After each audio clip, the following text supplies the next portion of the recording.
Hi everyone. Good morning, good afternoon, good evening.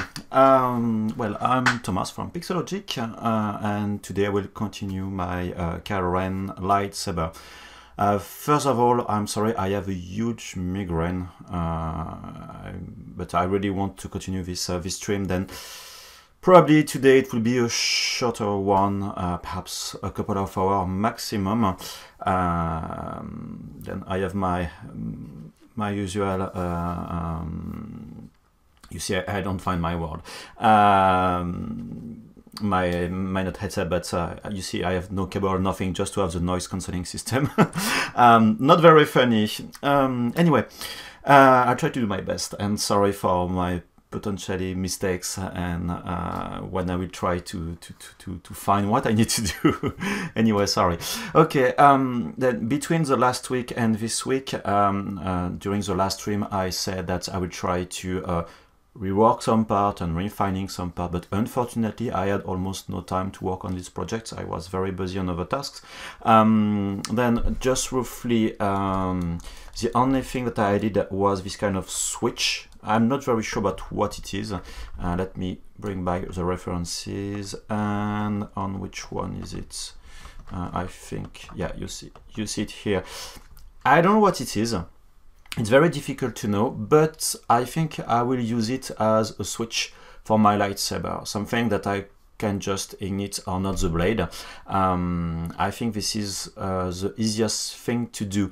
The only thing is right now, I don't know yet the electronic I will use for this switch on and off, because I can just push it or slide it.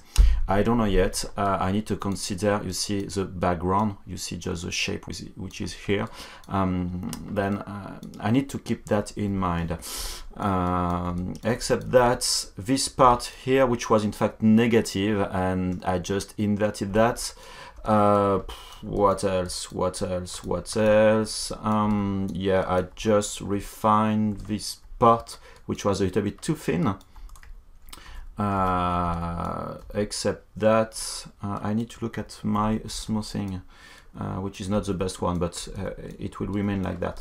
Okay, then for today I won't add new parts, because except this one here, which is not exactly like it should be, but it will stay like this, at least for now.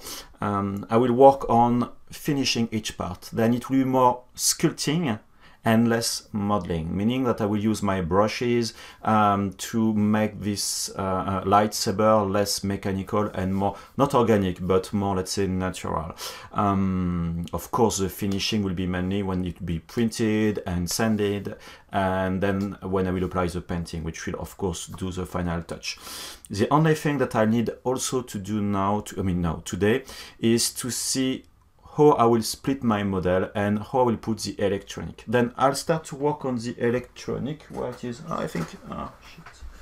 I don't know where are my LED strips. Oh. I wanted to show you my LED strips, but I don't know where they are. Then I received some LED strips, which are Neo LED strips. I don't remember the name exactly, which are very not accurate, but LED strips where the LED on the strip are very close to each other, and you can program them, meaning that you can define for each one the color, you can do animation and things like that. Of course, the idea is just to have a pure red color and being able to do the blade animation, meaning when you ignite the blade, then you have the blade which go up and down with this LED strip. Then of course this part is the easiest one because it will be outside of the lightsaber, but inside I need to put all the electronics, the batteries and all this kind of stuff. My concern is for now Doug, no, sorry, there is no delete migraine. It's too bad. I would love to have such function. Sorry, I was just looking at the chat. Yeah, I need to consider the thickness of everything, and if I'm using transpose, let me remove my symmetry. Then on this tube, I have 30 38 millimeters, meaning it's 3.8 centimeters. Where is my ruler? Meaning that it's something like that, which is almost 2 fingers, which is not very large. Then this is my concern, because I need to put inside this microcomputer, the batteries and electronics, and this is where I'm more concerned. The top part, this one is of course larger, but it's not that, I mean, way larger, especially considering that I have this internal part, which I won't be able to use. And roughly, I should be able to use this part here and here to put the batteries and the microcomputer. And even for that, I found online that there is something which seems to work great, which is a Nano Biscuit V4 microcomputer, which is very small, but which has enough for the sound and LED strips and stuff and all this stuff.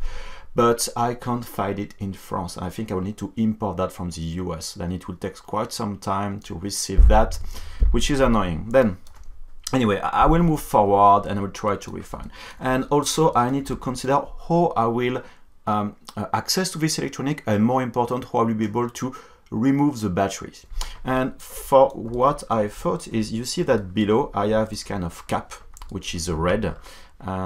You see it slightly here, and you have this part which is inside, and I think that I will access to the batteries from the bottom, because you see this part is connected, and this part as well, there is the small wire, but as soon as I will plug everything, it will be problematic. Then I think my best solution is to do an opening here and having this stuff that I will plug inside.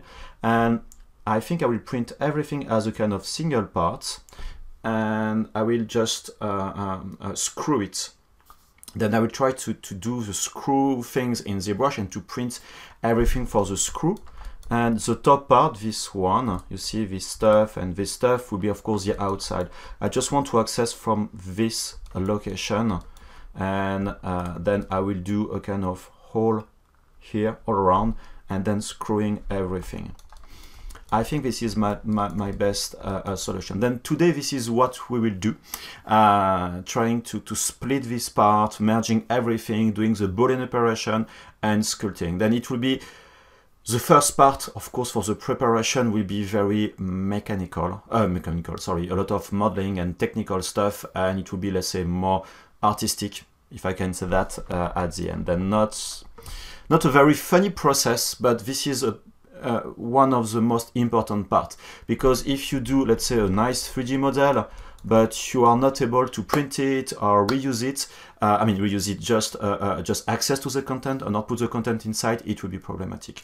Then, and next point is, don't forget that I will 3D print all of that, and you need to fit the printer, I need to split the parts, I will be able to glue them, pen them, and everything. And speaking about 3D printing, like the last week, this stream is sponsored by Formlabs, which is the company behind the Form 2 printer that I own, which is on the side, you don't see it.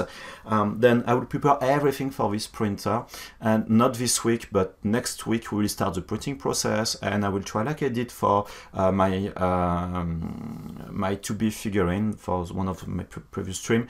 I will explain the process of 3D printing, showing the printer in action and all these kind of things. Okay, then let's move forward. The fifth, you're welcome. Okay, then let's try to think, and it won't be easy today. Okay, then if I'm looking at the bottom part, because for me this is the most annoying part and the most technical parts, how I will do this opening just to have this part and being able to screw and having the tubes inside. And I have this part, this cap here. Let me move it down just to see the shape. This is what we have inside, and the idea is to have this kind of big cap, doing an opening and having everything connected. I have this part, which is just a single part going in. Then my idea, let me just hide this cap here. Okay, I have this part here, and I want to increase this opening. Oh, let me just check something. I think I did that. I need to be careful that I have a small gap between the parts, because again, I will work in the physical world, and if I don't put a gap, I have exactly the same value. I mean, each part are connected to each other, just on top of each other. The problem is because of the 3D printing process, you can have some shrinkage. Yeah, I mean, parts may shrink a little bit, and you need to consider some tolerances. Then I have a small gap. Even if I can sand, it's less work at the end. Then I wanted to check, then I have this small gap here. Then I can hide it. I can go on this part. Let me remove the smoothing, and I need to go through this part. And yes, I could, technically speaking, just going through my model from the top to the bottom. But when I will screw, I need to have a kind of ending point, then say, okay, I screw but until to this level. Then I will do an opening, but I will leave a small border all around my model. And to do that, let me isolate my model. I'm in solo mode. I need to go through, and you see, oh, I don't have a lot of space. Oh, let me check that. You see, this is really, I didn't prepare this part. Let me check the distance between both parts. And I have 2.4 centimeters. Then meaning that when I will open, and if I access to the batteries, I need to do my batteries in a way that both of them, I mean, I know which batteries, because I need to run 5 volts.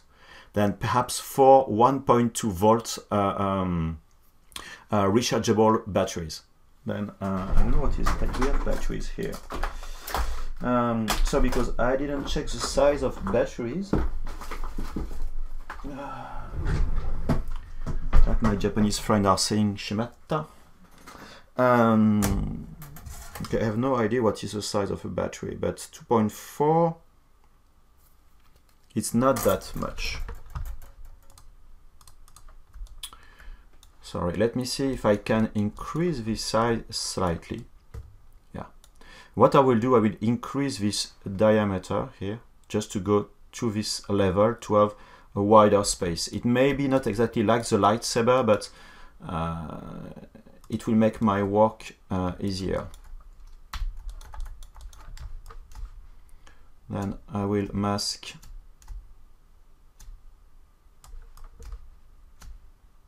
that. Come on. And I will unmask everything. I'm inverting. Let me center that. Okay, and I want to do a non-uniform scale but along a plane. And to do that, you press the Alt key, and like that you can scale in a perpendicular way to this axis. Then Alt key, and you can just scale non-uniform along one axis, I mean perpendicular to one axis. Then I'm able to do that now like this, and it will be one part for this one anyway. Then I think I can go like this, it will give more strength anyway. Okay. And I can even change the scale of this one to make it a little bit bigger. Let's do the same way. Like this. Oh, no, not good idea because I have that.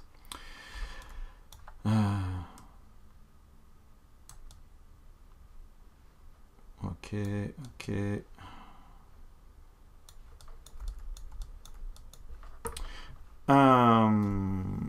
Okay, let me look at the chat.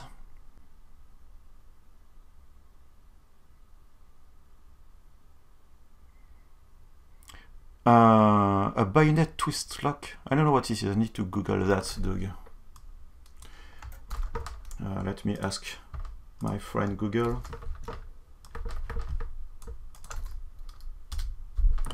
What is that? Oh,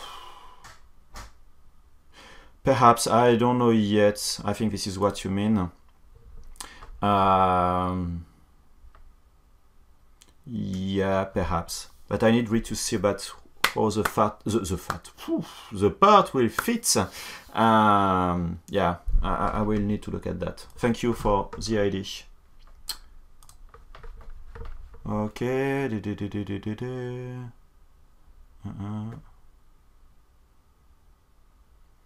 Yeah, the fib, I hope I pronounce your name the best, the good way. Curtis, I will answer just after. Yes, you can use transpose to do measurements, and in fact, I'm using that a lot. A lot of people still think that ZBrush is not designed to do measurements and working with values. Of course, there is some functionality in ZBrush that you don't have a way to put values, but you can use transpose, and not the gizmo, but transpose by itself. And when you are clicking from one point to another point, like that, you have the distance between this point and this point is just displayed on top, which is 0.499 units. And this is these units are ZBrush units. In fact, this is just regular units. For me, I'm working in a hundredth of millimeters, because like I'm explaining almost each time, but this is very important to keep in mind, that ZBrush is working fine, let's say perfectly, when you have small values. Let's say the best value for a shape for ZBrush is to be 1 by 1 by 1. This is where you have the best value for a Dynamesh, etc. It's not very easy to work with that. The problem is when you are working with 3D printing, you are working, at least for me, in millimeters, which is an international unit, at least for 3D printing, not inches. And since my lightsaber is 30 centimeters, 300 millimeters, there is no way, it's not advised to work with something which is at one by one scale. It must be at a smallest value, because when you are working with huge models, at least for ZBrush, this is where your move brush doesn't interact a lot with your model. There is no real deformation, or your brush strokes are very specific, too small, sorry, or your brush size is not as big as you would like because your model is too big for ZBrush. Then it's better to work at a smaller value.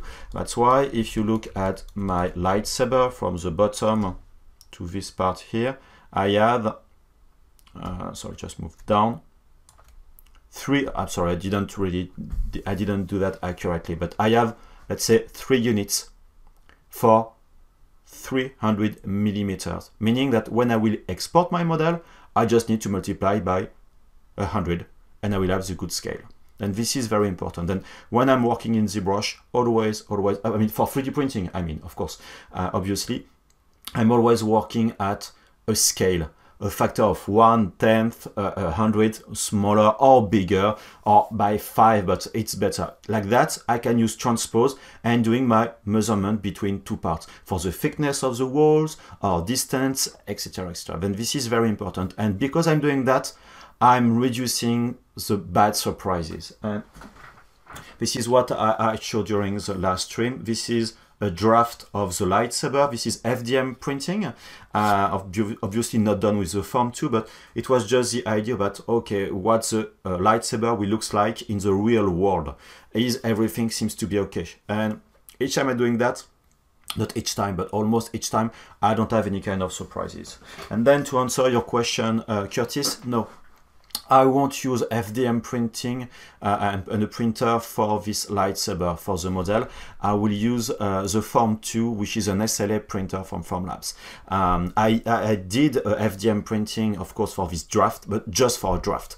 I know that everything is working fine. I can move forward. I have the good scale. And I will work with SLA. Of course, SLA printing is a little bit more expensive in terms of material, but if I'm doing that the good way, I will work with thickness for the wall, and for all the parts, I will hollowing some of the part. Then it won't be that much in terms of resin, in opposition to my Kylo Ren helmet, which is very heavy. It was 1.4 liter of resin. This one, I don't know yet, but not that much. And why I'm not using FDM printing for that is multiple reasons. First one, I hate supports with FDM printers, and for that I need to have a lot of supports. If I just show you the last week photos, which where it was, where did I put these photos? Ah, okay, sorry. Sorry, it's a small reminder of last week stream, because I presented that last week. Kylo Ren, Lightsaber. Okay, then it was then the draft print, and I will be very quick but and short with that. Is you see this is the support, and a lot of support and a lot of material. It increases the printing time, and this support inside, and I have no way to do without support except splitting, of course, again printing vertical, but sometimes there is not a lot of possibilities, and the surface finishing is not good at all, and removing this support inside is just a pain, and it's painful, difficult, takes some time. Then I prefer by far SLA printing. Then this is why I will go to this way. Okay, sorry, I'm looking a lot. Salut ZBrush France.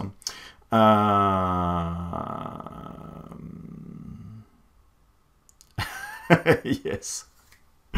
More okay now. Okay, let's move forward. Sorry, I'm talking a lot, but this is honestly, it's not that complicated to work with scales and units inside of ZBrush. You just need to spend a little bit of time to understand the way ZBrush is working, and of course using transpose, and be sure you are at the good scale. The last thing that you need to keep in mind is in the tool export subpalette, you have the scale value, which is at 1 or 0. Sometimes it's at 0.65, whatever the value, or even more.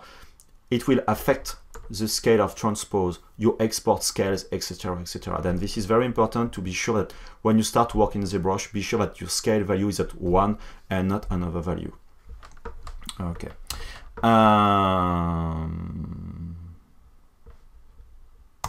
Yeah, no, it's not a problem to print large parts, Curtis. Of course, if I want to print that at a single part, yes, it's way bigger than my printer volume. The Form 2, you can print up to 175 millimeters, while my Ultimaker 2 Plus Extended is almost 320 millimeters, which is not twice the size, but not that much, not much bigger. But anyway, for doing this kind of print, even of the FDM, I splitted my model, and I will split again. I will have a better control, and also for the painting, for sanding, for everything. And also, since I need to work with the electronic, I need to split part. Then probably, then let's talk about that just before starting to work on this part here. Even for this part on top, probably I will split inside and to do a cap just to put both parts, because it will be easier to access to the electronic, let's say. And I will split quite a lot my my model. Okay, then let's go back to this model and isolate. What is it? Ah, this one, this is a small tube. Yeah, I will need to clean all of that. Okay, let me solve that. You see, this is this tube. Let me slice that, the curve. Okay, sorry, because I don't need to have all these shapes. Okay, like this.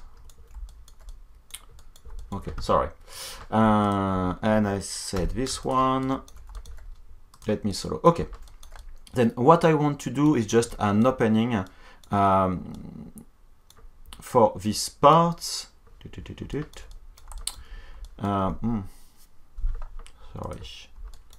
Sorry, I'm really trying to think the best way, because the biggest opening, which is the most important one, is this one. Then perhaps, yeah, I need to do a cap between this one, and this one.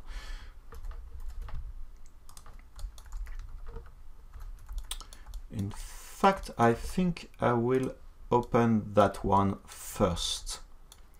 And let me insert an edge loop just at the limit, which will be the thickness. Then if I want to see at the thickness of my model, which can be important, let's say I want for the tube of my lightsaber, let's say 3 millimeters, which is not that big, but this is quite a good thickness. And if I want to have 3 millimeters for this thickness, I can use my transpose, and between this point and this point, I need to have 0.003. Right now I have 1 millimeter 35. I will just need to move it slightly on the side because I want to be just on, you see, the boundary of my model. Oh, I have a weird value. Let me just start again my value. Okay, like this. Come on, transpose.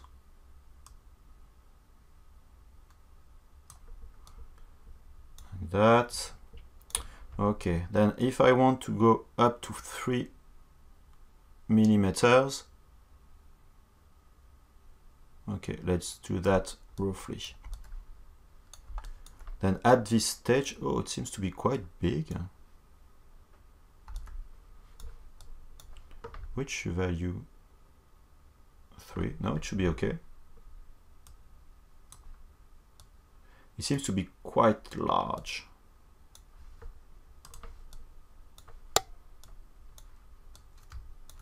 Okay, let's work on the vertical axis. Okay.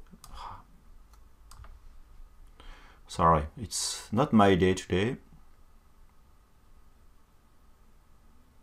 Okay, I'm moving. You see I'm looking on the corner on top here to have this unit. You see I have 0.3.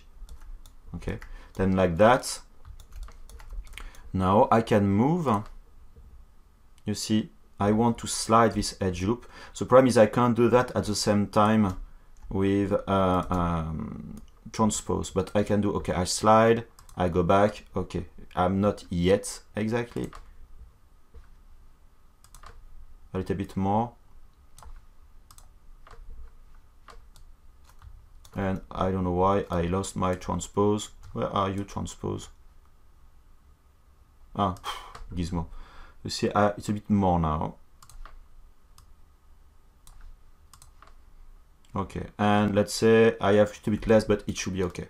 Then I have 3 millimeters for this shape, which looks for me quite large.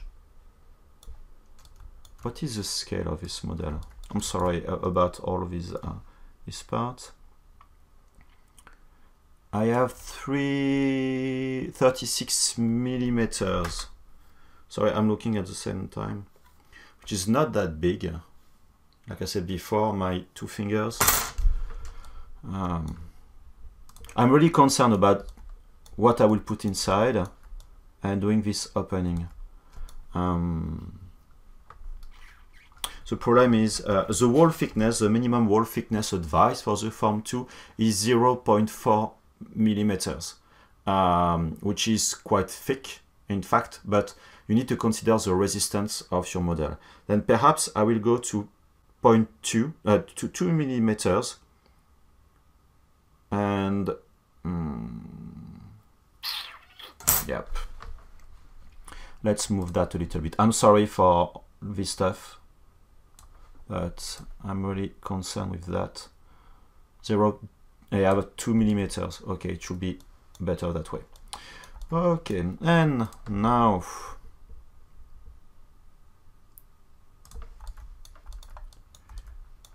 I want to put that, I want that to be a cap to my model. Then let me Q-mesh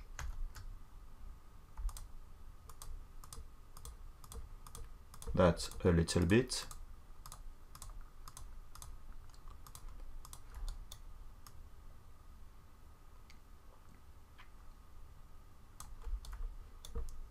Okay, and this part will be my cap. How I will do my cap for my model that I will connect to the other one.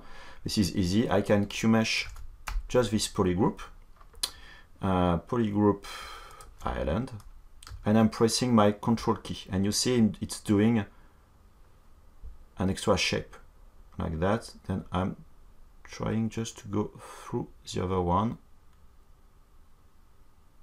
like this, and now I can Q-mesh this model like that. I will have this shape, which is a separate shape. Just to show you that, let me switch to move mode, and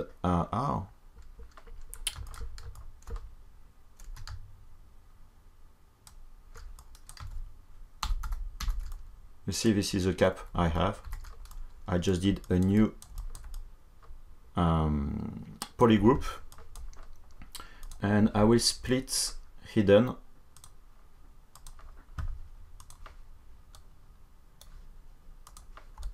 Okay, and I should have another mesh.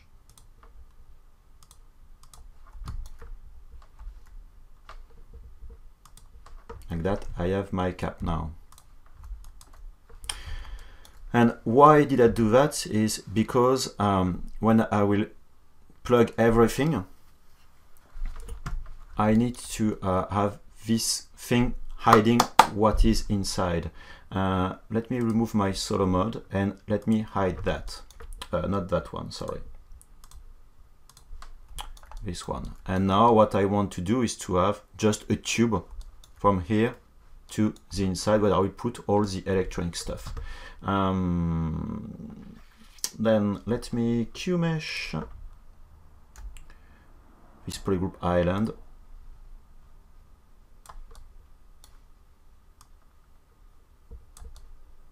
Just until the end. Okay, like this.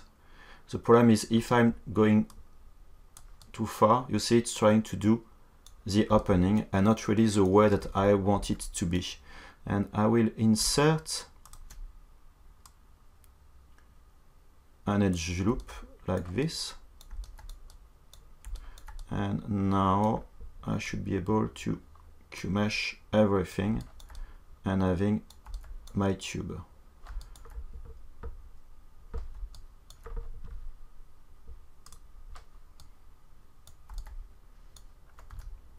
Okay, like that. I will need to glue everything. At least I have my tube. I have this opening here, this cap. This cap, what I will do, like before, I will just, not shrinking, but just scaling it a little bit down, just to give this kind of tolerance between both parts. But first, I will apply a small bevel, like this, on both sides. Let me insert some edge loops, just to have a better smoothing because of the big triangles, like that. Okay, and like I said, I can use the gizmo, I realign everything, and now if I'm scaling, you see like that, I'm able just to scale my model. And I will apply my smoothing, removing the solo mode, and see I'm trying just to see on the boundary of this model, just scaling down a little bit. Oops. Like that. It should be okay. I don't need to scale a lot. Why? Because this model, oh, sorry, I did something wrong. It will be just on top, not on top, but it will be just below like that. Then it won't be that visible for the model. Then what I will do later will be to have this part here being welded with this one. And I need to have now an opening and just having to have a big shape, to have this one, and connect it to this opening here. Then to do that, I want to do an opening which will be equivalent to this scale here, which won't be that easy. Then let me insert an edge loop like this, and now I will Q-mesh, or let me remove this small bevel which is useless now, and I will Q-mesh a flat island, and you see I'm going through my model. And as you can see, this radius is smaller than this one. Then I can do a slide of my edge loop like this. I can even do something like that.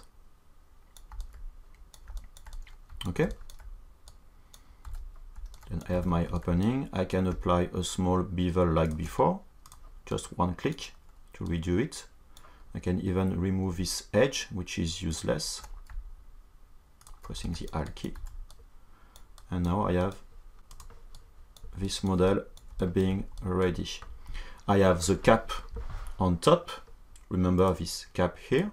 But what I need now is to have just a shape, a cylinder, which will be between this opening here and connecting to this model. Like that, I will have all my objects together. Then to do this cylinder,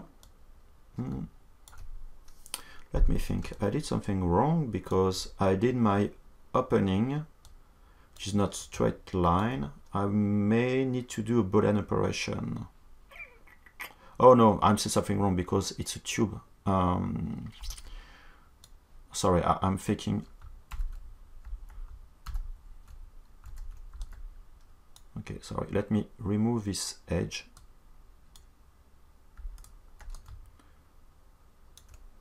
And sorry, I really want to have my edge being aligned.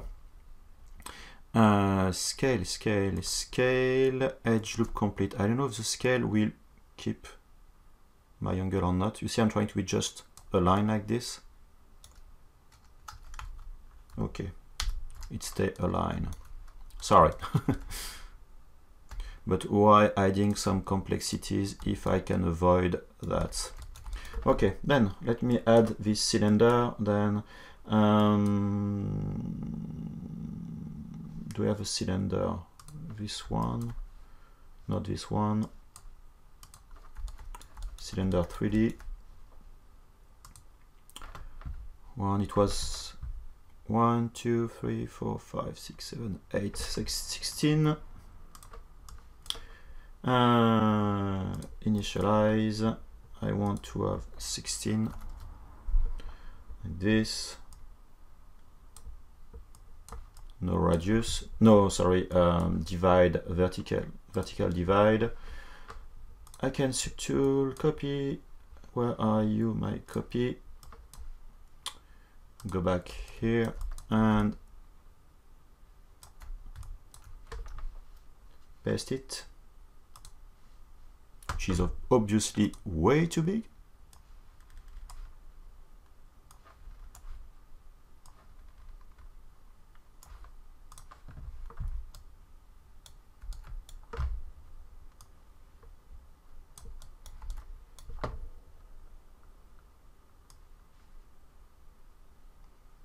And very important, I need to leave this small gap in between, again, for my tolerance when I will try to smooth everything.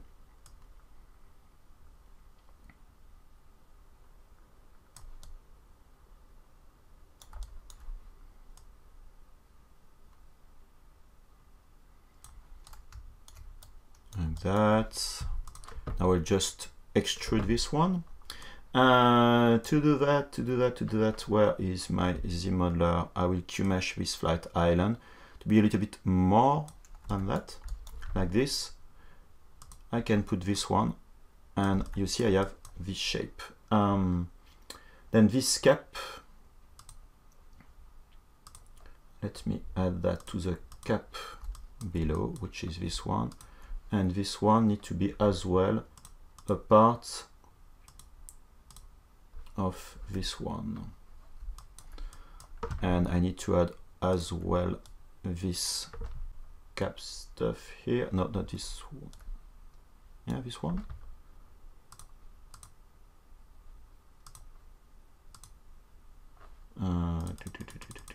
Where are you?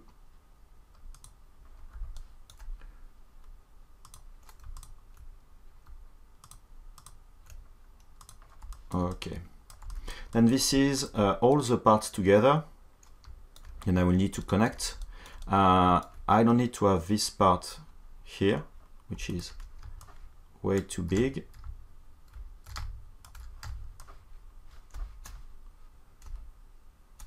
Not too big, but too long, like this. This one, I need to bevel the edges. Let me solo it like that. Okay. Then this part, if I'm not wrong, of course, I will need to work on how I will just connect them, which may be, again, a tricky part. But if I'm doing it that way, I just should be at least to put that dirty embed tube and going in with the cap on top. I just need to figure out how I will attach that. Then for me, this part has been done. Let me just put real subdivision levels. Okay, like this. Okay. And this part was a big part for me, at least, because I was concerned with that.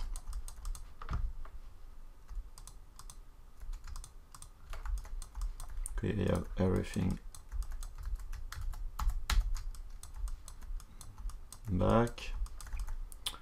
Okay, why the tubes are missing on top?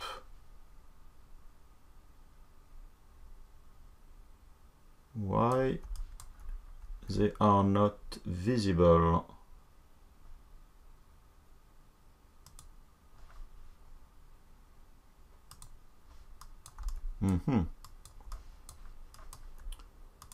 Wrong click.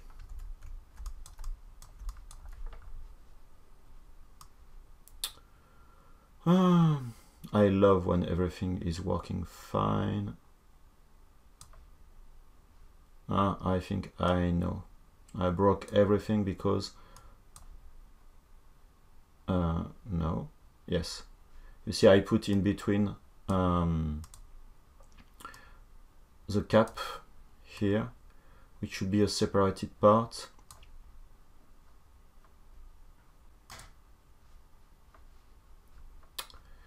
Okay, let me just look at on top of this one.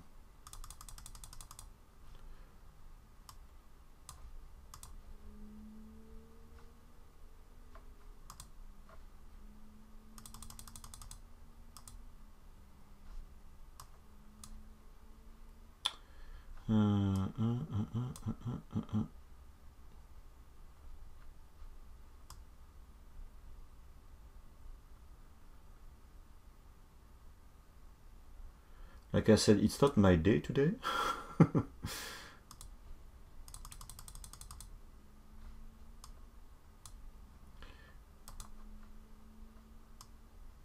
And that's why it's important to give names to your subtools, not like me. I don't know which one is it.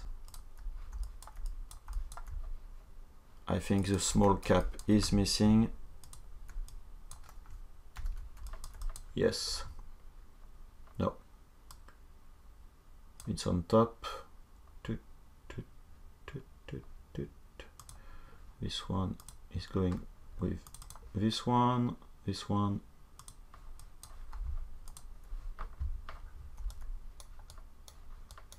I don't have so many parts, and it should be okay. Okay.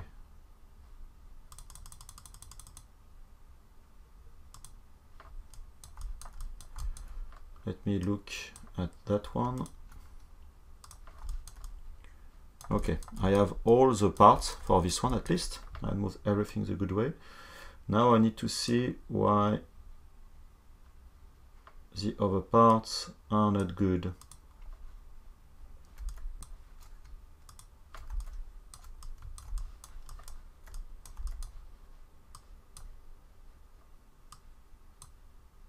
It's just a matter of groups. Let me look at the chat as well.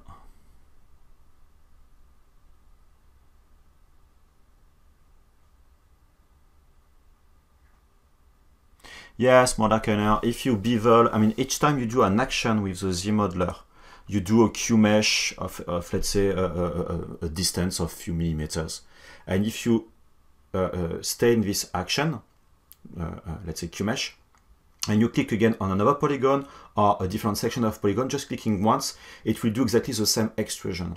Then if you do a bevel of few, just a specific distance on an edge or an edge loop, and if you click once, just a single click on another edge, it will apply the same bevel. But it keeps that in memory for this action. Then if I'm doing, let's say, an edge insert after, or a slide of edge, and I'm going back to the bevel and clicking once, it will keep in memory the previous bevel you did and apply the same value.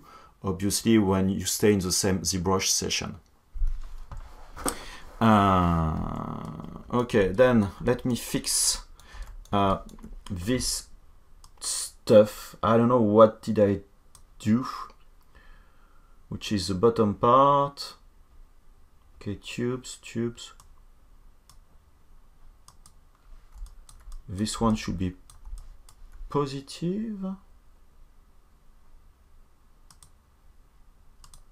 I think I did everything wrong, because this one shouldn't be a start group. I think this one should be positive, this one negative.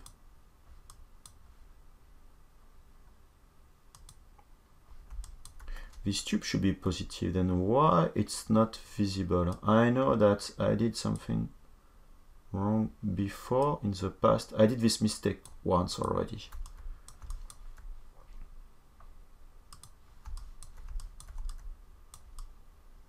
You see, I have this tube, this part, I don't know where it is. Okay, this one. Okay. This one.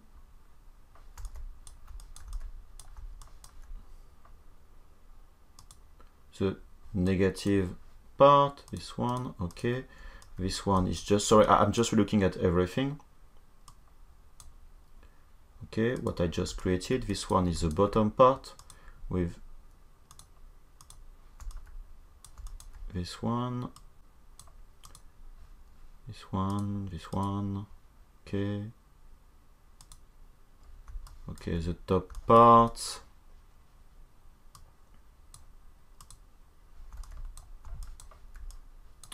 Connected to this one. Now I'm on top.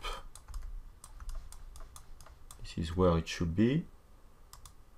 This part is negative, then negative of, yeah, this is why. What I'm doing wrong? What? Because this one should be visible, whatever I'm doing. Why it's not?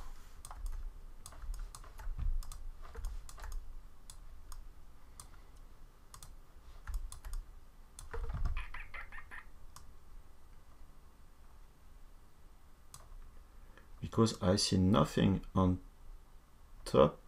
Ah, I think I know. This one. This tube should be positive. This one should be negative. Then I should have something larger like this one. If I hide it, then it's visible. Then why do I have this extra tube? Ah. No. I have no idea why I have this tube here.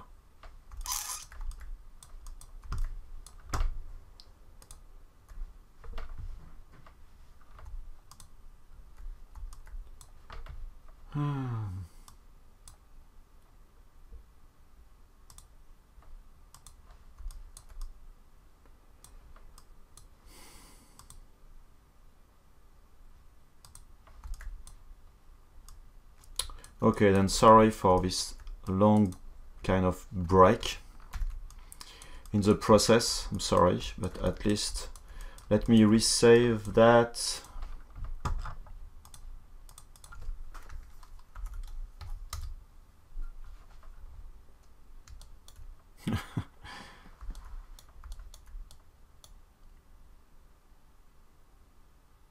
Yeah, naming convention is so important. Okay, then, you know what? Let me prepare my parts. And because, like I said at the beginning, I have a huge migraine and I have a hard time thinking about what I'm doing. And I'm afraid about doing something wrong. Then what I will do, I will merge everything, doing Boolean operation and sculpting. It will be more fun, for me at least. Perhaps more interesting for you. Now let me just prepare. Okay, then this one.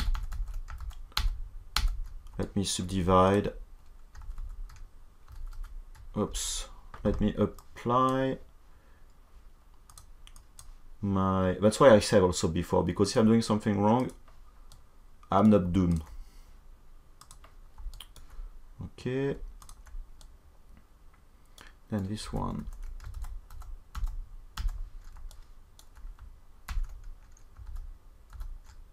Okay.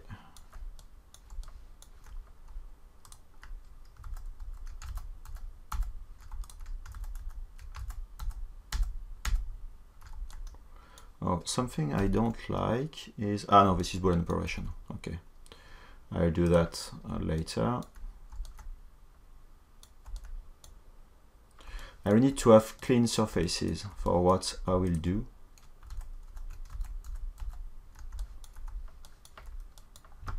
So I really want to control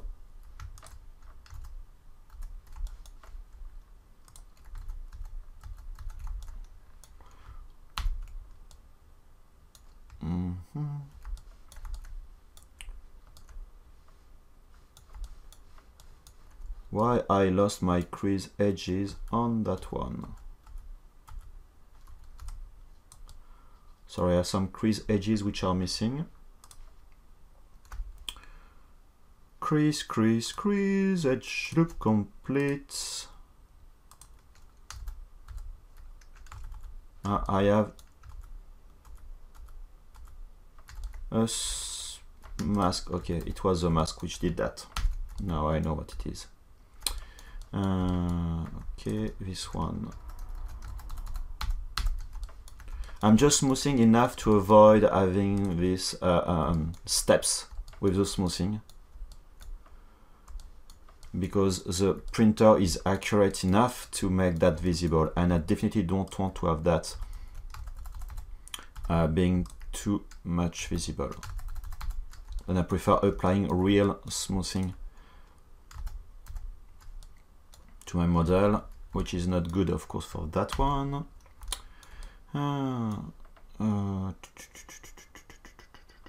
Sorry, I'm thinking.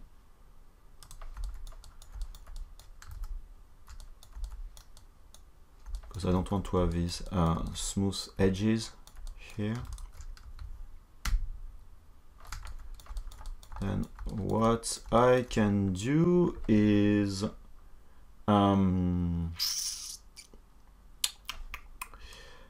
crease, crease, crease, crease. Yeah, I creased everything. Yeah.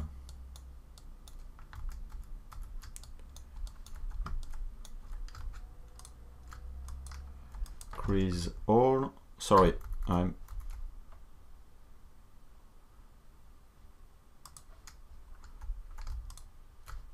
crease all.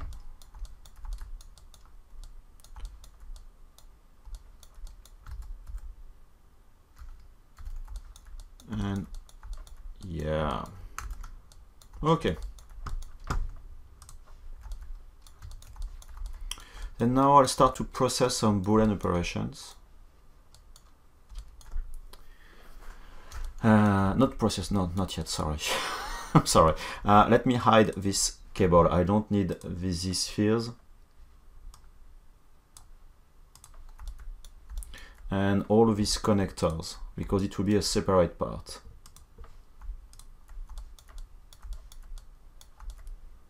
And I will add that later, meaning that I will add anyway extra Boolean operations on top of that.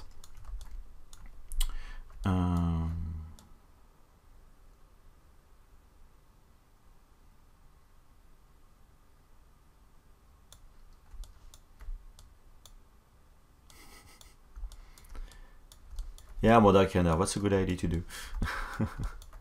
Okay. And which groups do I have? I think I splitted this one. You know what I can do just to be sure that everything is fine? I can process the group I have right now.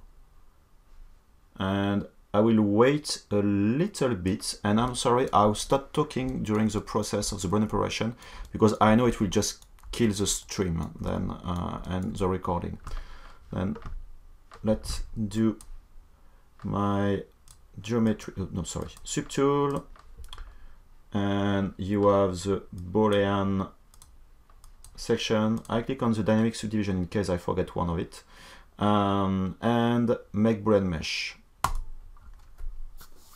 And let's wait a little bit. Okay, in fact it has been way faster than I was expecting.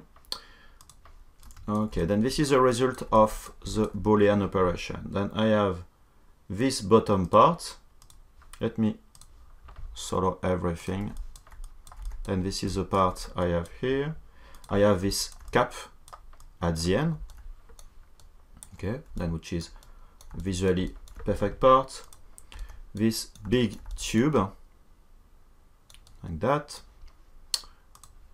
This top part where I have all the connectors and things like that. Oh, bad stuff. I need to fix that. And this tube. Oh, yeah, which connects in between. Okay. And this is all the parts I have. I just need to fix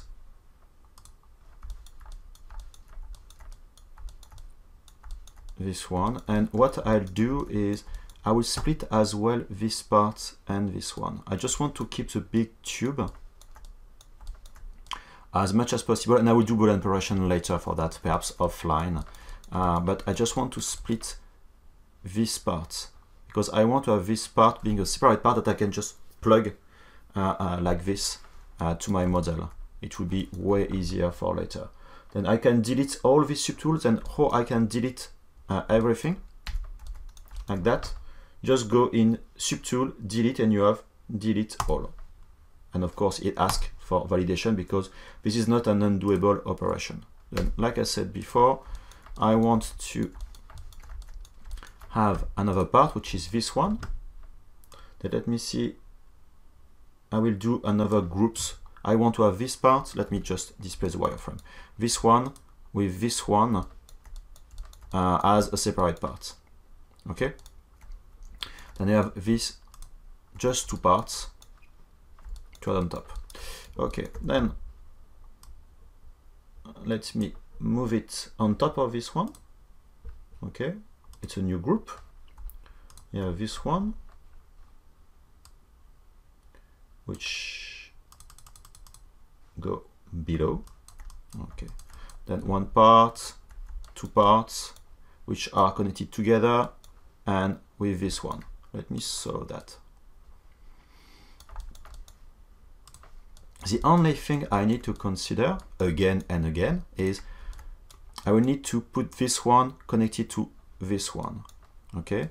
And I need to have a small just a small gap, because when I will plug them it needs to fit perfectly. But let me look solo. I don't really like this kind of edge like this, but you see I have my radial symmetry, and I can try to, will it work? Yes, to flatten, but yeah, it's flattening. Why? Ah, okay, I know why.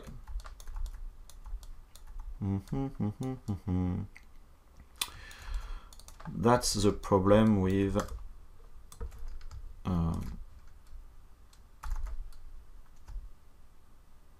the flatten. Will it work? No. Yes. Not at all. The problem we have with flatten like that is it's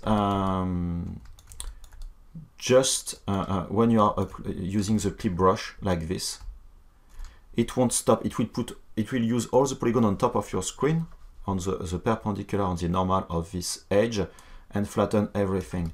It does that on the symmetry, but it's just trying to attract all the polygons. I don't know why it's that much. You see, it's trying to stretch some polygons which are on top. And what I will do is, because I would like to have something which is as flat as possible, I don't like this kind of extra edge on top, like this. It puzzles me. Then I'd like to remove this edge at least. Let's see. Okay. Geometry, delete higher. And of course, it doesn't want to do that. Why? This is symmetrical.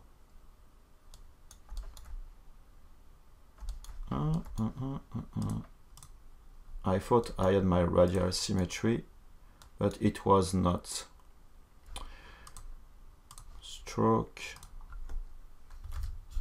6. Okay, now it's working. Now it doesn't work. Why? I really want to kill this edge.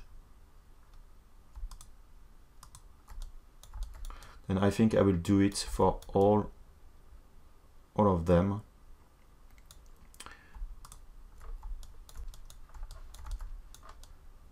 Then it work for this one, this one, this one. Okay, for all of them. Okay. Why I just deleted this edge? Because when I will try to do the Boolean operation, I need to make that fitting. And if I have too much angles, it will be a problem to slide, and because of the tolerances. That's why it's better to avoid that. Let me remove my dynamic subdivision.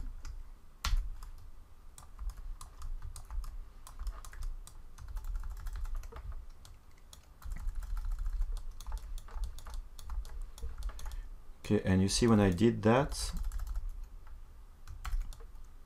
because of the subdivision levels I had before, can I reconstruct one? No, doesn't work. You see, it just killed everything.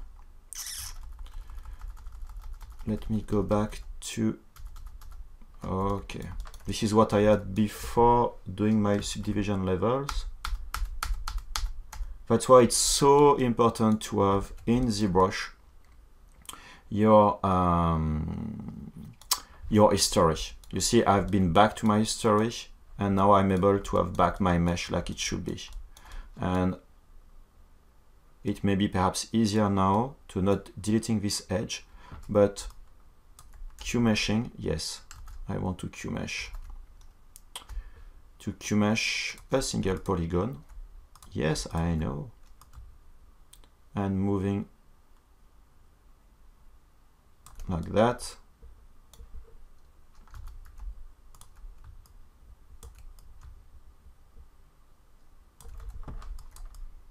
And you see this is more flat this way.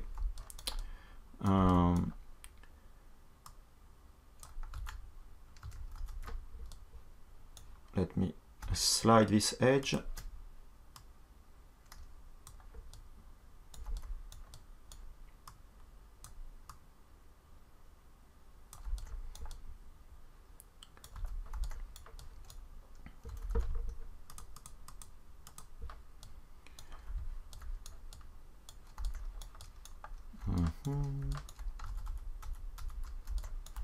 And let me totally remove this edge.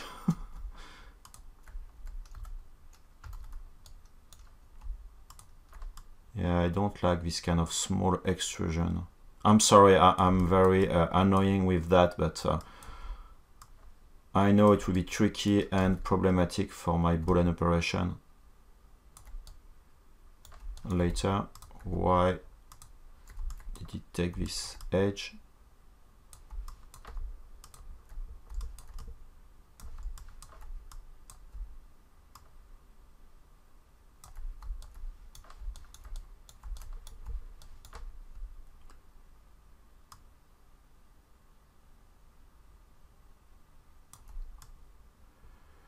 I don't have extra edges.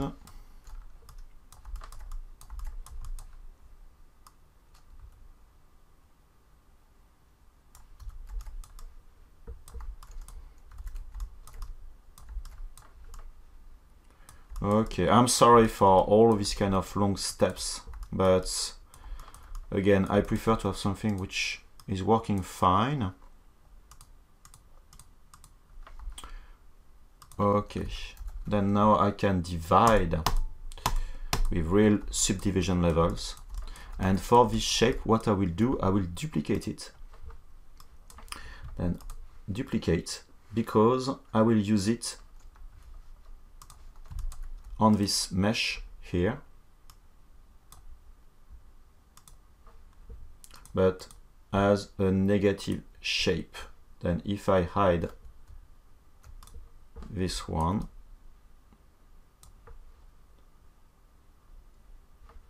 okay, and now say this is negative. Why it's not negative? Why everything's going wrong today? And this one should be negative. Why it's not negative? Why it's not? Let's say just, I will increase inflate. Deformation inflate. Where are you inflate? Of just one. Like this.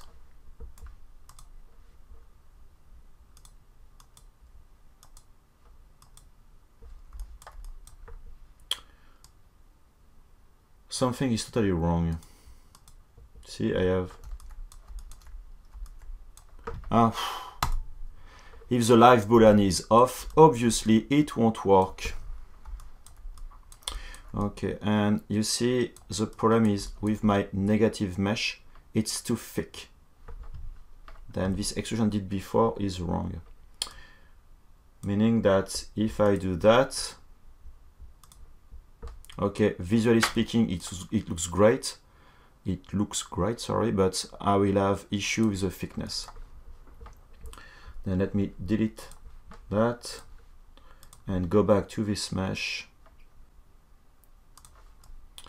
And I need to change the thickness.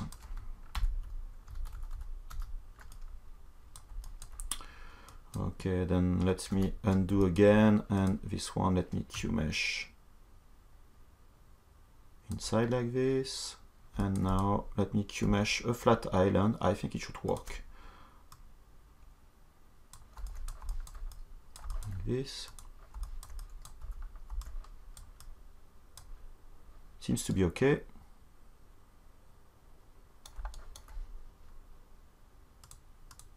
Yeah, I have enough thickness.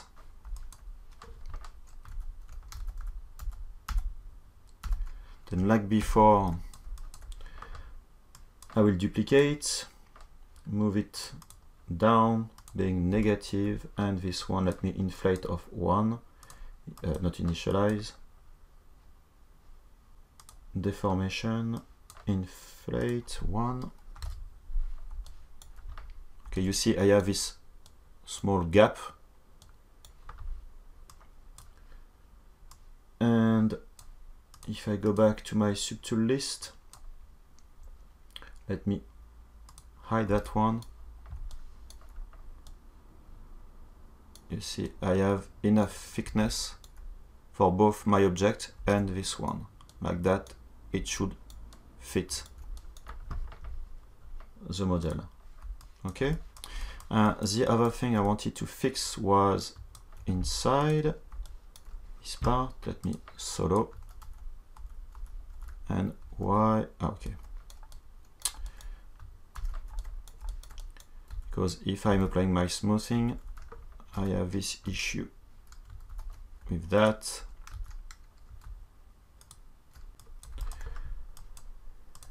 Geometry, crease all.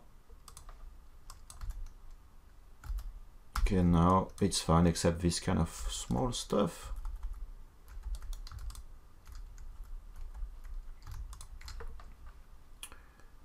Crease all.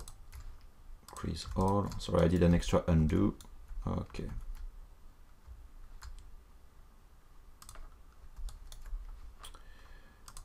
Division, divide. Okay. Then now I should have almost everything. Then let me, like before, I have all my subtools and I can process that as a Boolean mesh. Okay. Where are you, my union mesh? Okay, then like before, let me solo everything, like that I have this part like it was before. This bottom one, this one, which seems to be okay.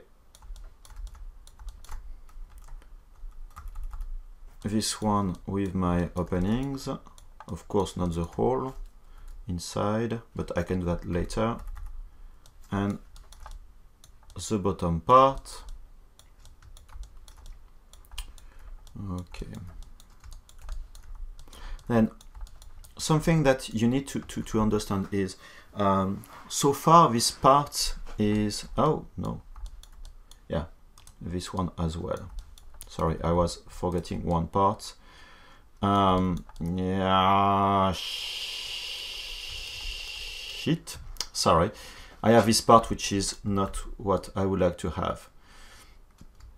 Then this part go through, and it shouldn't be. I just want to have this part being connected to that one. Then luckily the live Boolean and the Boolean process is pretty quick. Then I can go back, but losing my time. Like before, delete all. Okay, I can go back here, and this one, which is too big, I can solo that one, and I think, okay, let me QMesh like this, solo. Is it going through or not? No, it's not outside, it's just inside. Okay, and let's start again the Boolean operation. Sorry for that.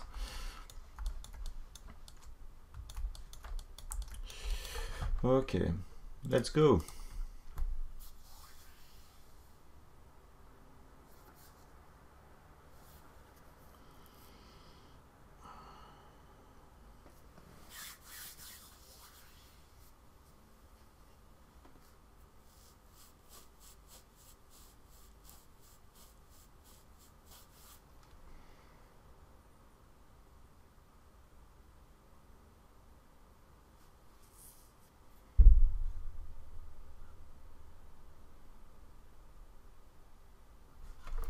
Okay, done.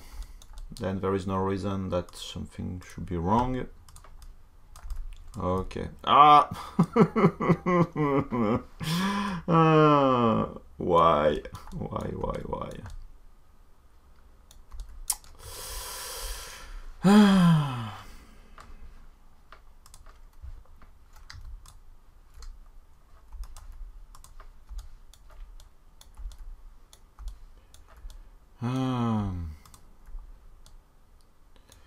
This one shouldn't be that way. The problem is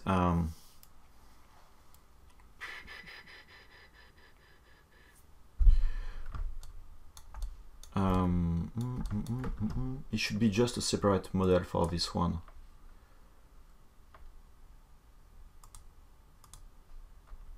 Because it will be a switch, then it should be a separate model, and I need to trim this switch based on this one. Where is the switch?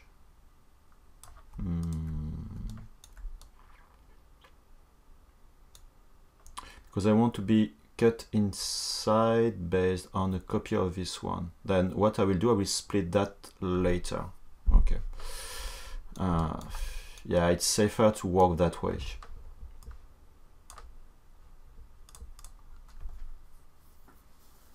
Yeah, not my idea at all.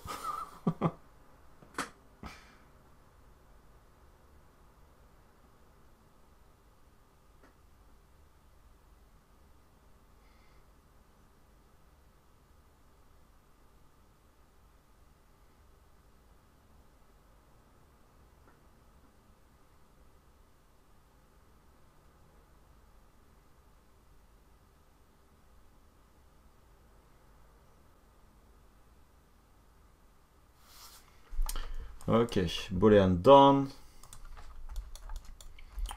Then now I have everything except including this small switch. Okay, then let's sculpt. And for this part, okay, which is quite big, I won't look at this part, mainly the outside part. I will convert that to Dynamesh because it will be just trimming and polishing some parts, doing some scratch, and it's not a big deal. Then if I go to Dynamesh, I just need to consider the resolution. I think, as you see, this resolution of 300 is way not enough. Let's go to 1000. Okay, it's better, but not that good for that. Not enough polygon. Let's say almost 1700. Takes more time. Okay. You need also to keep in mind that it will be at, let me take mine a little bit bigger. Yeah, you see what I have on screen is the scale of this lightsaber. That's why always I can check in the real life. And I think that it should be okay. Perhaps I can increase a little bit. I'm fine with that because I will decimate anyway after. It will be just many raw polygons manipulation. And even if I want to do Boolean operation, it will be fine because it will be, I mean, ZBrush is totally able to handle so many polygons for the Boolean operation, then it's not a big deal at all. Okay, then this is way enough. Then now I can work with my symmetry, at least for now, taking finally my pen and starting to just to trim some parts. See, like this, to make that a little bit more natural, not so much hard surfaces. Using my 8 polish brush.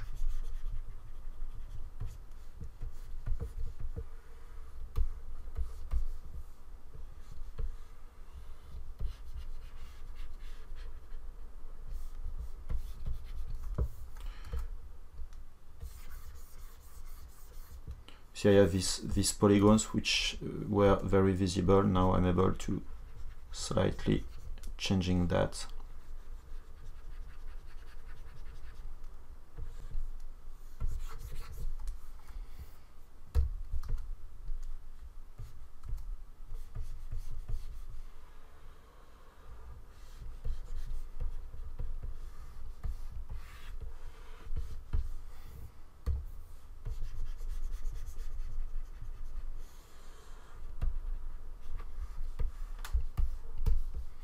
I prefer doing this way to do my bevel than trying to modeling the bevels, because sometimes it takes quite a lot of time. I don't know why my trimming brush is weird like that. Of course you can smooth slightly your model.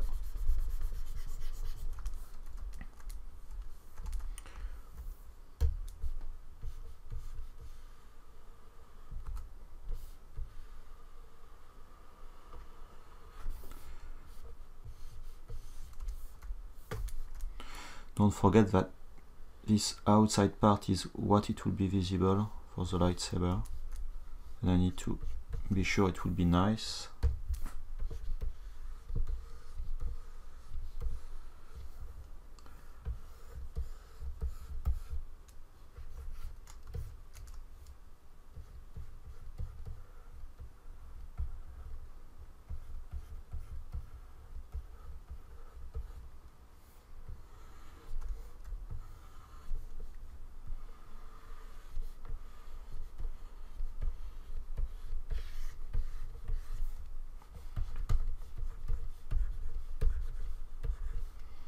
See, I'm flattening manually all of that. Of course with the symmetry, but not the radial symmetry. Because I want to have them being different. It's maybe a bad idea, but at least this is where I'm going.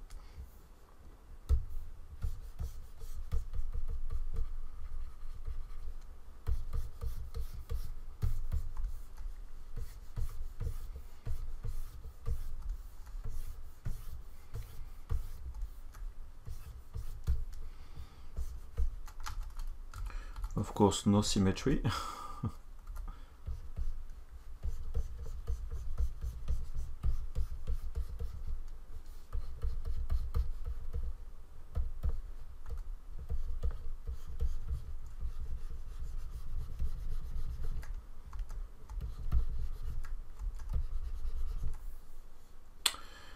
Let me work a little bit with the clay brush, just to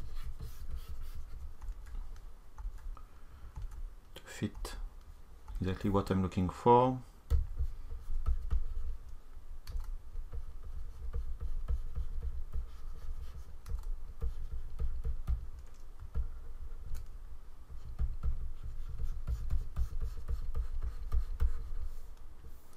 And why not scratching if you want, for whatever reason.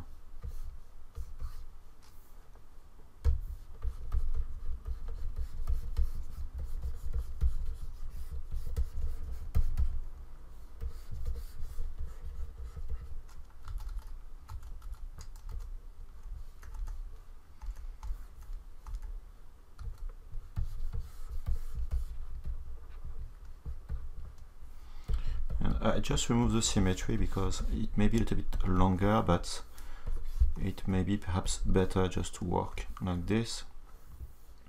Let me bring back the symmetry, and I just want to let me use this clay fill brush just to have a better kind of welding. Okay, save. Come on.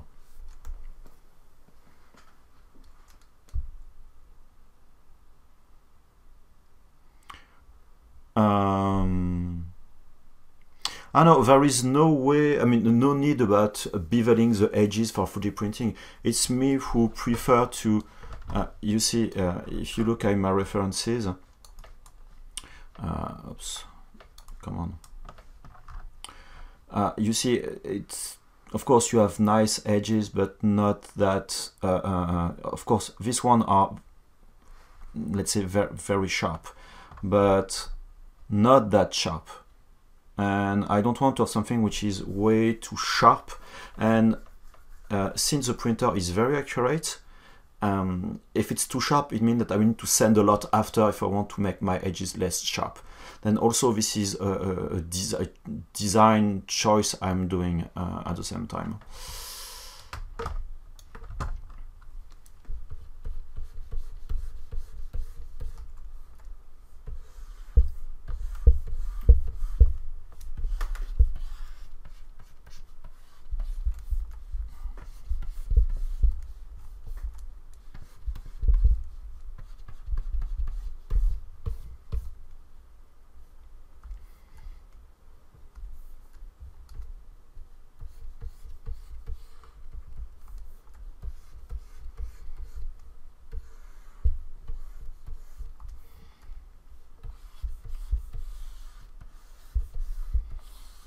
I don't really want to break everything to be too much beveled, but I prefer just a little bit. Or I can even just simply smooth my edges.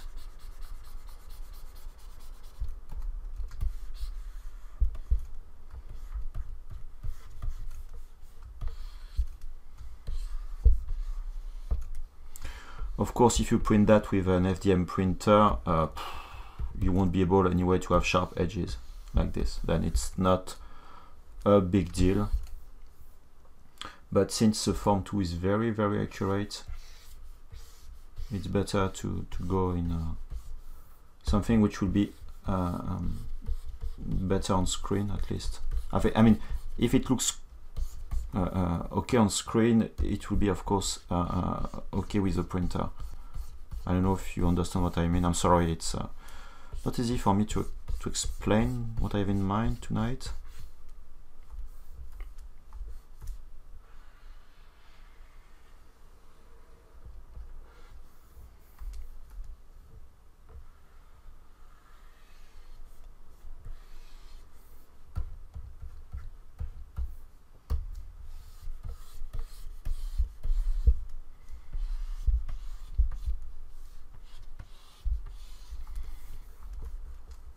It will catch better the light.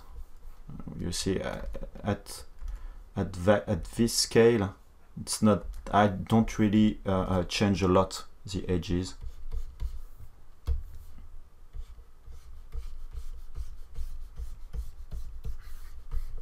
And since the lightsaber of Kylo Ren, especially his lightsaber, is not as clean as the other one, it's, I think, not that important.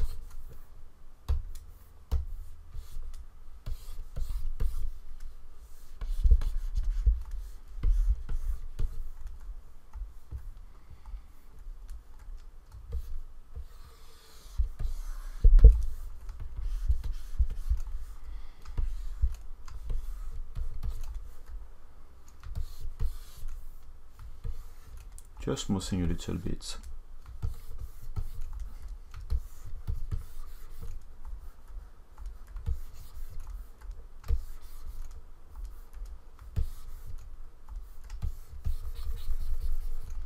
You see this part, I didn't smooth it enough. We see the edges. I don't know for you for the compression, of course, with the compression, but I didn't smooth that enough. Then yes, it will be okay to clean that later with I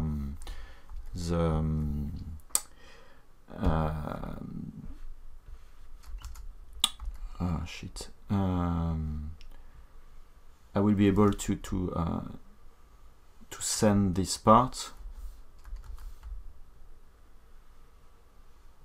after the pre-printing process, but again, I'm always trying to avoid extra steps if I can avoid them.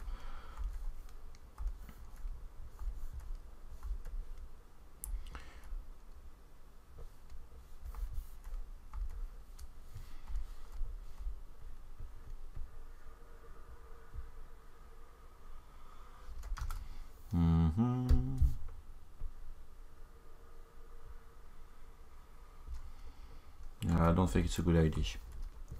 Okay, front part, I didn't. Let me flatten that.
And forgot to flatten this one.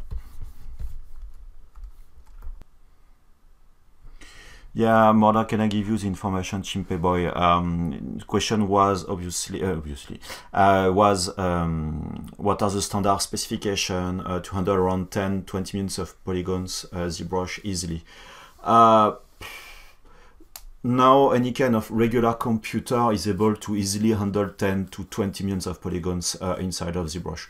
As soon as you have enough memory, you need to work with 16 GB of memory, which is now, let's say, most standard. Of course, you can do that with 8 GB of memory, as soon as ZBrush has at least 6 GB of memory for itself. The problem is, don't forget, just in terms of memory, when you are running your system, Windows or Mac OS is using a lot of memory already.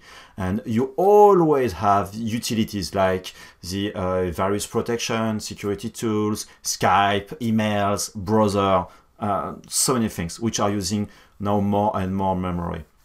That's why it's very important. On my computer, I have 16 GB of RAM. I have a small issue with RAM. So I have some extra RAM that I can't use. Unfortunately, I should have 32. Yes, RAM is very important, and of course CPU. But a computer at around $1,000 without the monitor, just the computer by itself, it starts to be a pretty decent computer. Then if you have a bit more money, then something like 1,500 is you start to have a good computer. In fact, a good gaming computer will be a good computer for ZBrush, except that ZBrush doesn't use a video card by itself.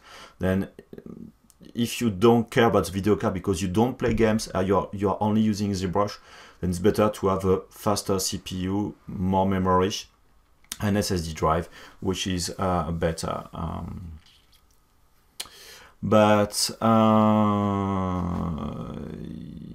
Yes, and if you render in Keyshot, then Keyshot have the same specification for ZBrush. Roughly, this is CPU. But if you want to use Substance Painter, like you mentioned, you need to have very good video card. Substance Painter relies a lot on the video card.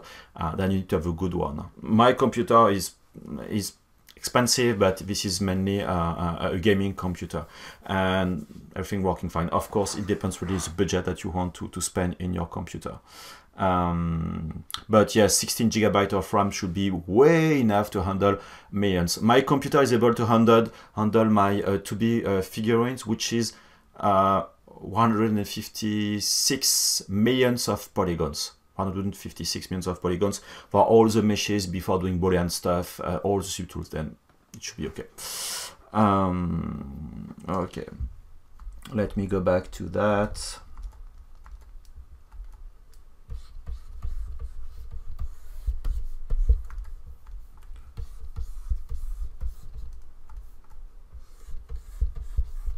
And the good thing with Boolean operation and trim dynamic, like I did, is because it merges everything as a single shape, it does this kind of Boolean, not Boolean, but welding effect between your parts. Then this is very good. You can smooth easily. This is just connected. Then I really like this weld effect, especially for this kind of mesh. Let me just do something for that. Just want to split. Oops. Let me bring back the radial symmetry, which was, I don't remember the value, 16? Yes, 16.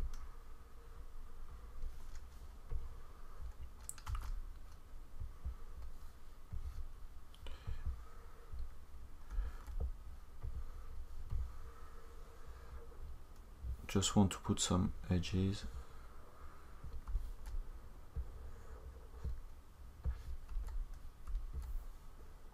Let me pinch my model slightly.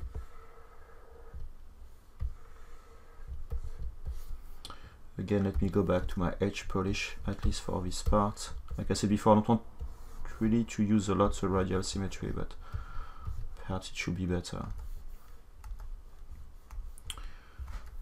At least for that.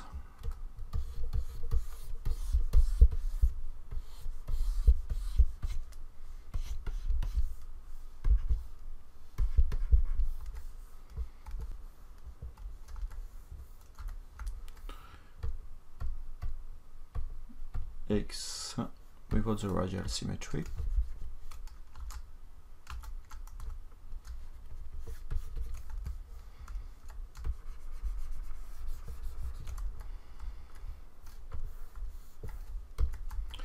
And this one, same as before, we'll use something similar as a resolution.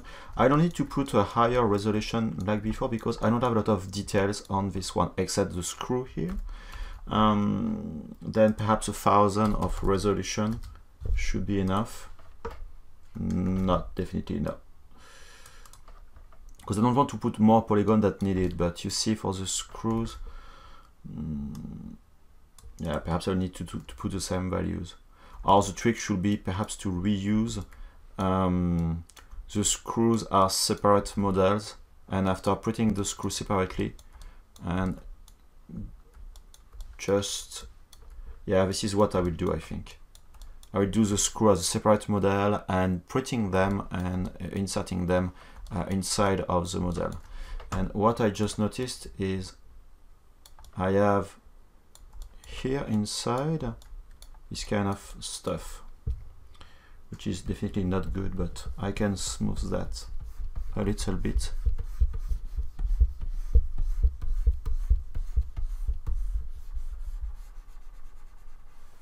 I don't know where it's come from. I guess a part which has been removed, not enough. I can update my Dynamesh.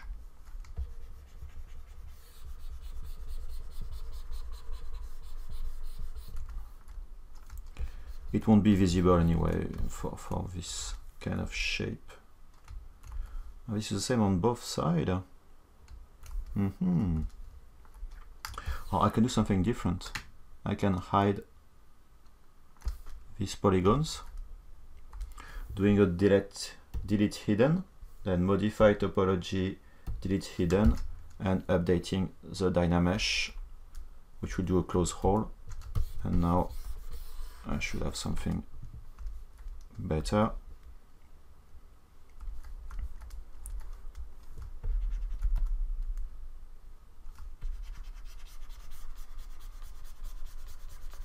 Let me try to smooth that. And using, like before, my trim dynamic brush.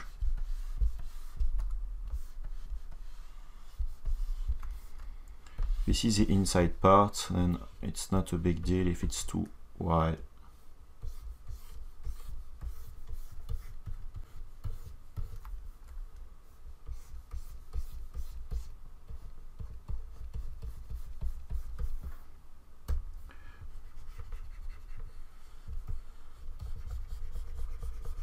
I don't know why my trim dynamic is not as flat as usual. You see I have this kind of bumps, which is not something I have on most of my models.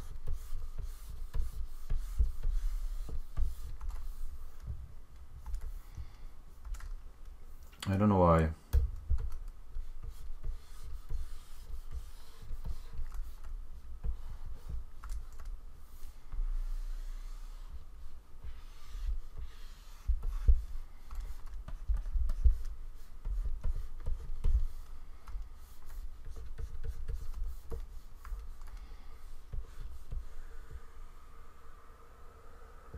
It's like I have a flow or something like this.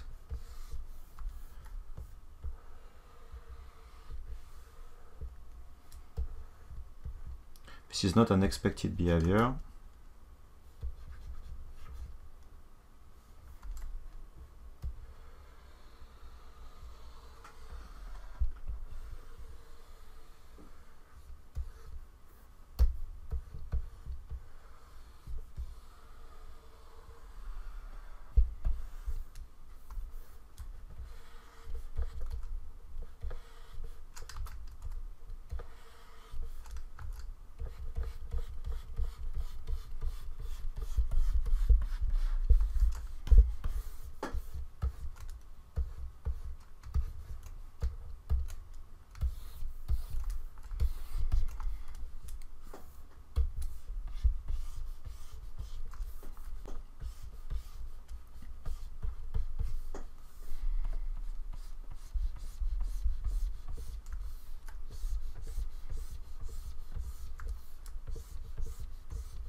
going to, it's too much on the edges.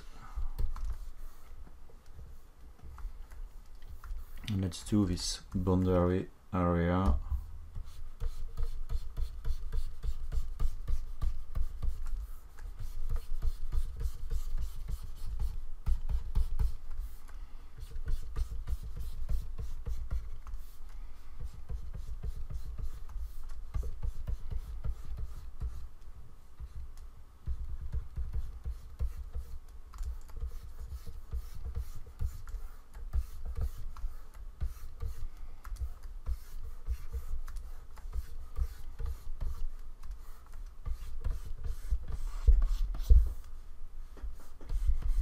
Need to do the inside as well,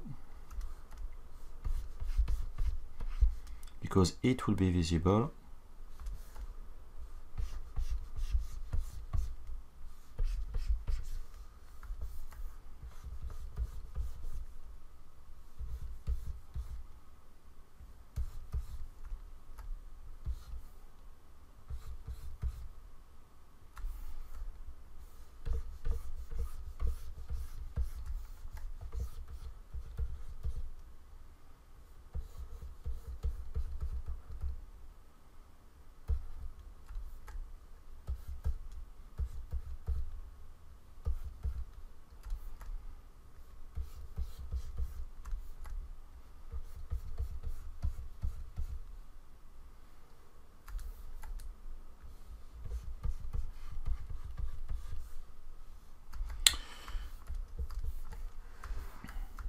Yeah, that's one of my problem with the toys or blade that you can find online is just this scratch part is way too much clean. Just cut like a big Boolean operation, but nothing else.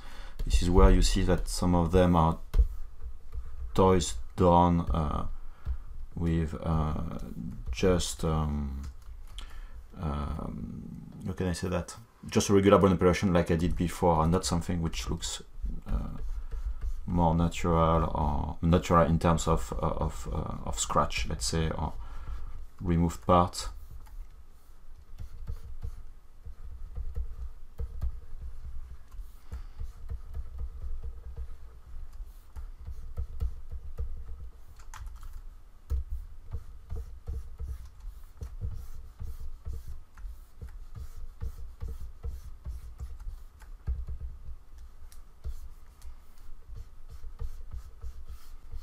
See a part like a switch. If it's really a switch, it needs to be more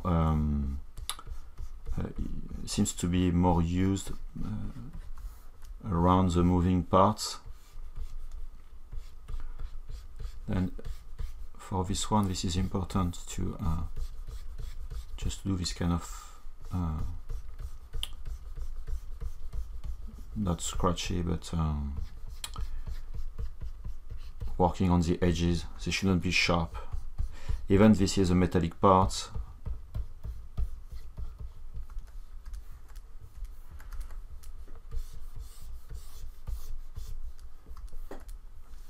Okay, remember this part as well.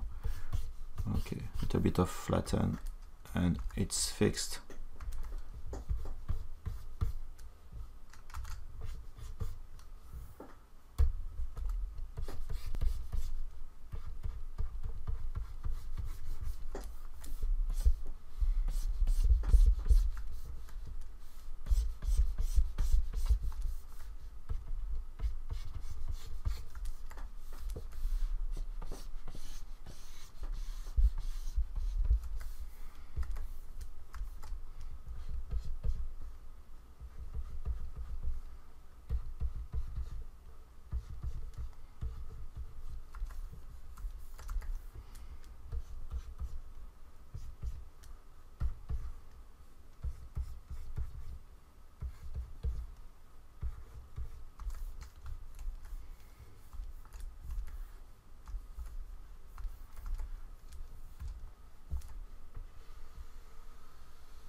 a bit too strong, but well, it should be okay.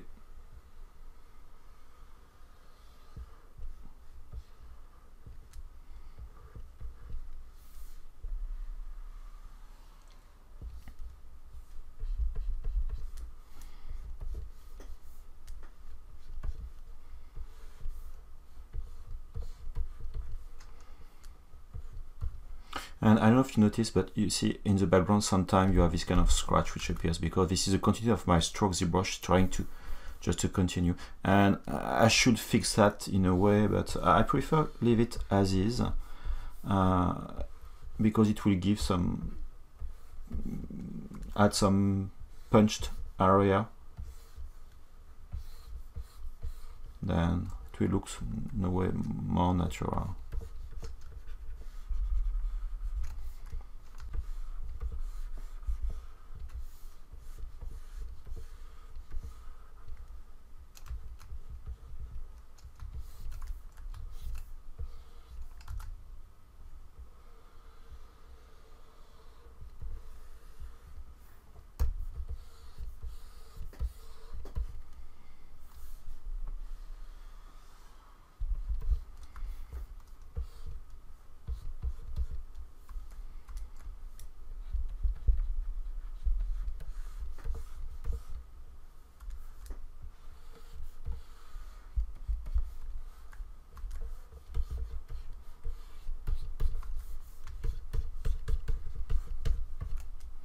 Smoothing a little bit.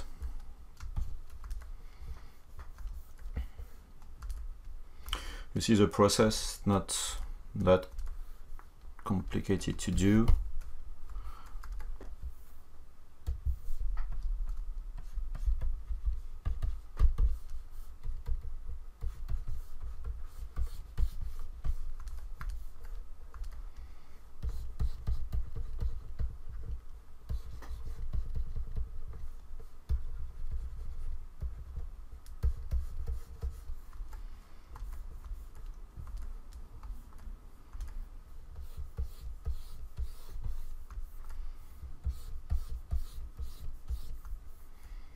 I will stop in a few minutes.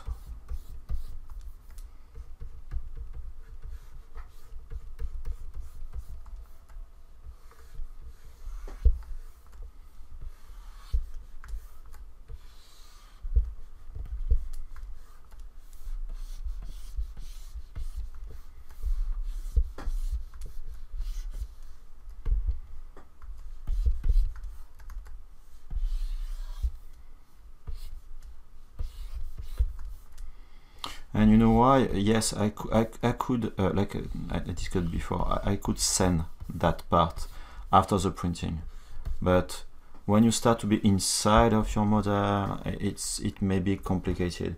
And what I really love with SLA printing with the Form 2 is this is resin based, like you may know, and you are putting a resin, and the resin is easy to work on, meaning that you can sand, you can do some scratch. It's very accurate. I really enjoy working on the resin, but it's not that soft. And if you want to clean and to sand doing all these edges, that's quite some sanding to do. And if I can do a big part of this sanding process before in ZBrush, well, it's less manual work to do after. And for me, time is always a big problem. Then if I can avoid spending too much time on this kind of stuff, well, it's better for me.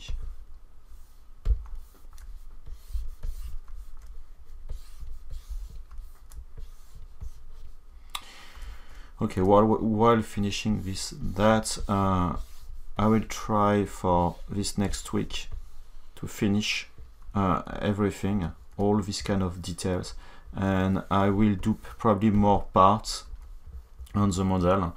Let me unhide everything. What I will try to do is on this lightsaber, like that, I will try to split all the part doing the hollowing inside, just to have the tubes, really adding all the necessary parts to have my prints. Because so far I have few parts. I have this one. Let me just say first.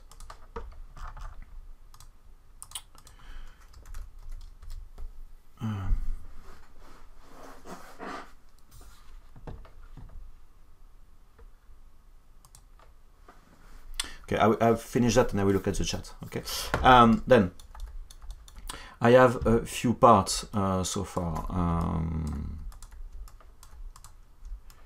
You see, I have this one. Come on. This one. This one. This one. And this one. Then this is what I have so far.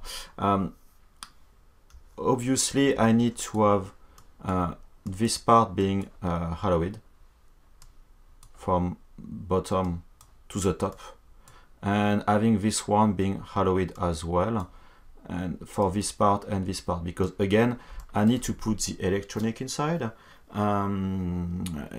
It's a lot of things that I need to consider as well.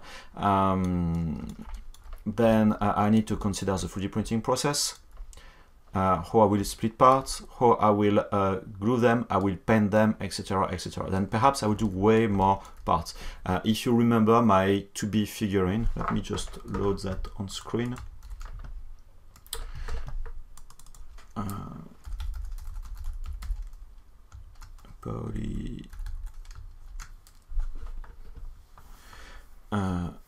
Let me go on the English one. Okay, then in this process, just to show you one photo.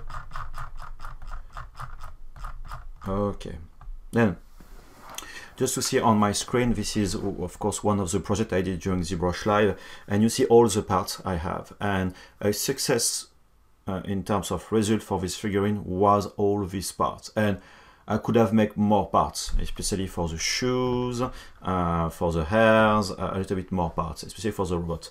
But doing all this part has been so helpful for cleaning, for 3D printing, for everything. Then even if this lightsaber is not the same type of process, it's very important to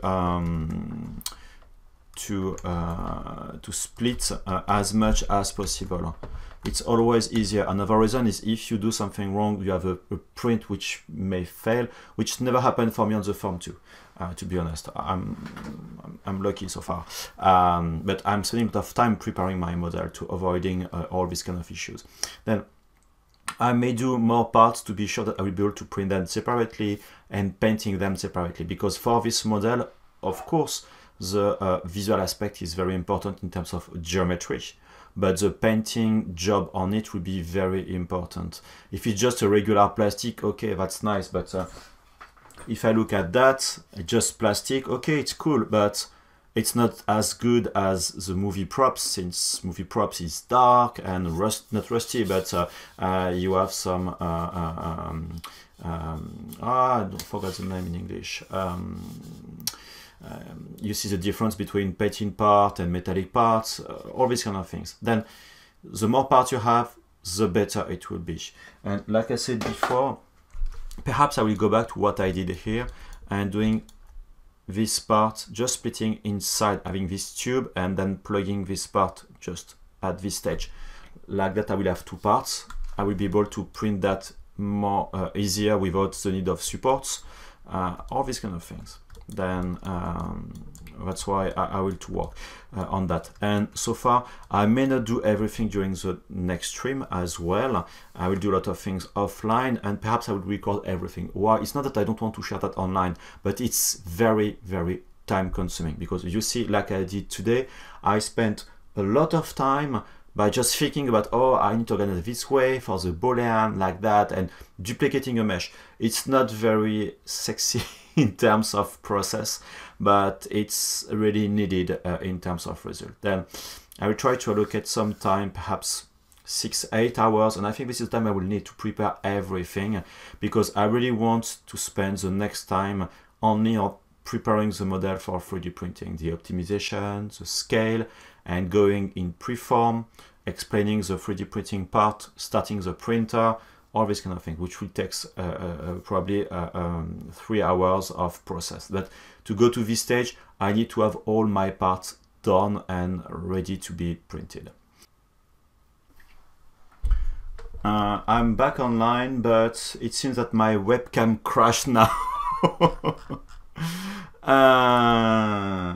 Okay, then I'm sorry for this technical issue that my LT connection just restarted, and I think OBS didn't like that. It's not the first time it happened, but most of the time it's not a problem for OBS. And yes, my webcam is not alive. Sorry about that. I explained before what I will do next week. A lot of things I will try to do this week. My week will be busy, then I hope I will have the time. I think I won't sleep a lot, and then see you next week, next Sunday, same time, at 12 p.m. PST, then 9 p.m. yes, 9 p.m. French time, European Central Time. I hope the stream will be better. I'm sorry again for all these issues, technical issues about the stream. It was not on purpose, and the lack of webcam at the end. Feel free to, if you have questions about 3D printing and ZBrush, you can contact me by email, which is thomas@pixologic.com. You have my website as well, then I will do my my best to answer. And just a last detail, again, next week will be mainly about 3D printing with the Form 2 and Preform, but I will spoke a little bit about the tools to work with 3D printing, I mean traditional tools to clean, to sand, etc. I'll talk about that in my previous stream, but I didn't have the information about where you can buy them, because I'm buying most of my stuff in Japan when I'm going to Japan for my job. But I found a way to buy online at a very good price. Then I will give you this information. Anyway, thank you very much for being with me tonight for this stream, for this lightsaber, and see you next week. Bye bye.